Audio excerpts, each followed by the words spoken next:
découvrez comment maîtriser l'intelligence émotionnelle. Maîtriser l'intelligence émotionnelle, c'est la capacité d'identifier ses émotions et ses sentiments, un peu comme une prise de conscience émotionnelle, mais c'est également extrêmement utile pour identifier les émotions des autres. Car vous le savez, on ne peut pas vivre sans communiquer. Communiquer, cela s'apprend. Bienvenue, je m'appelle Émilie Delettré, je suis coach, j'utilise les neurosciences, j'utilise la neurothérapie. J'interviens dans les entreprises, dans les grandes écoles en tant qu'ancienne DRH et en tant qu'intervenante soft skills. Ces fameuses compétences humaines et relationnelles fondamentales dans l'art de communiquer, dans la gestion du stress, dans les performances individuelles et surtout dans la performance collective. Dans beaucoup de travail, l'intelligence émotionnelle est tout aussi importante à maîtriser que la compétence technique. Je pense notamment au métier de la vente, au métier de la santé. Les managers qui utilisent l'intelligence émotionnelle vont réussir à fédérer et à influencer leurs collaborateurs au bénéfice de la performance individuelle, mais aussi au bénéfice d'une meilleure contribution au projet collectif. Eh bien, premièrement, on identifie l'émotion qui nous traverse dans une situation.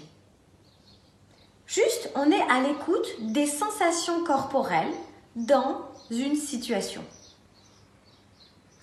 Ah tiens, dans cette situation, ou alors, dans cette situation, j'ai... Ok. On peut faire ça à plusieurs moments de la journée. On écoute, sans jugement, ce qui se passe.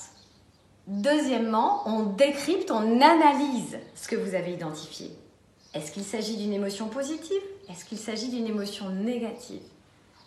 Dans quelle situation cette émotion se manifeste? Est-ce qu'il y a des facteurs déclencheurs? Qu'est-ce que ça fait à l'intérieur quand l'émotion est là? Si je suis en colère, je vais avoir la respiration qui s'accélère, je vais avoir la ride du lion qui va apparaître et je vais devoir parler plus fort parce que c'est important que je me fasse comprendre. Mais si au contraire je suis parfaitement enthousiaste, je vais avoir une position d'ouverture. On va voir que je suis zen à l'intérieur de moi et que peut-être mes yeux vont briller.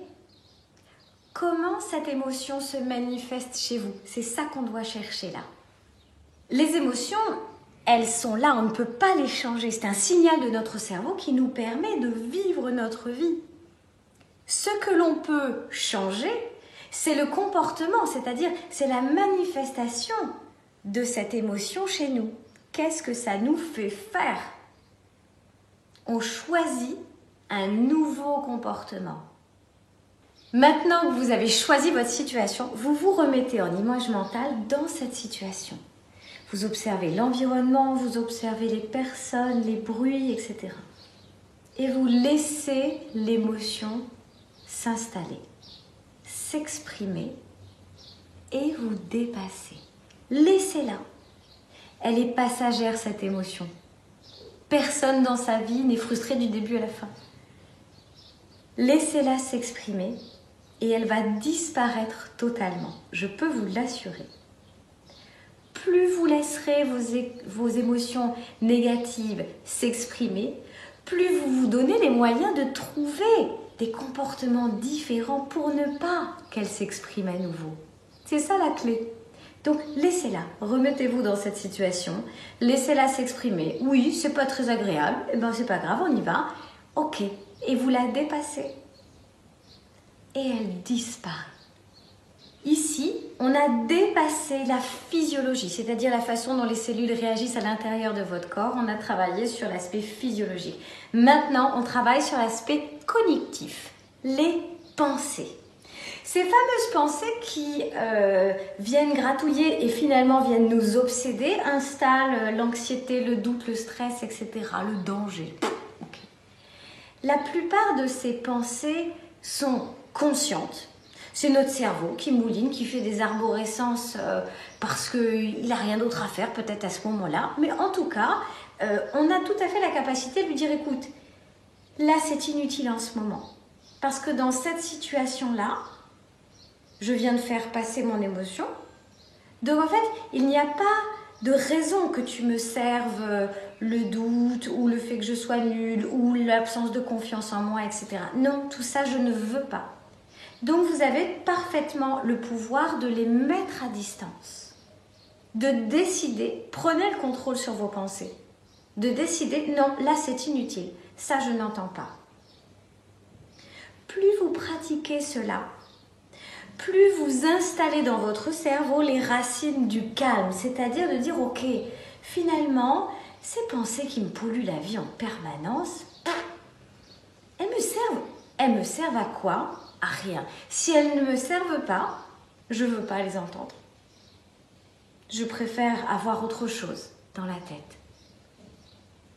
Ça, c'est un apprentissage au quotidien. Alors maintenant que vous êtes libéré de cette émotion qui produisait ces comportements, comment voulez-vous agir? Comment vous souhaitez agir différemment dans la situation que vous avez identifiée? Auparavant, vous tombiez dans une colère lorsque on s'adressait mal à vous. Ok.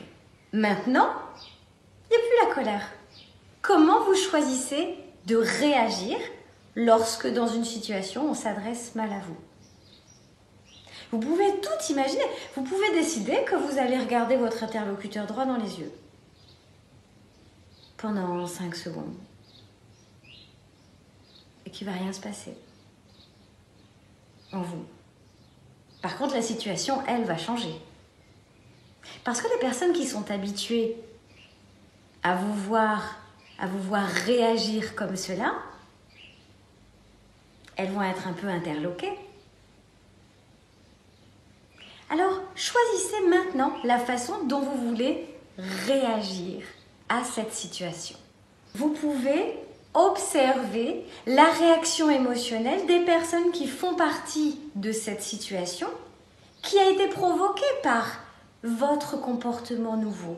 Observez. Vous pouvez également mettre des pensées qui accompagnent ce nouveau comportement et qui correspondent à ce nouveau comportement. Des pensées plus positives que celles que vous aviez auparavant, des pensées nouvelles qui installent une autre physiologie. Pourquoi maintenant, alors que j'ai changé mon comportement lorsqu'on s'adresse mal à moi et que je ne suis plus en colère et que j'ai décidé juste de considérer la personne en la regardant, mais en prenant une certaine forme de distance, pourquoi je ne me dirais pas ah, je pense que cette personne essaye de m'interpeller, mais peut-être elle s'y prend mal. Mais là, moi quand je me dis ça, je ne prends rien, je ne charge pas mentalement, c'est ok pour moi.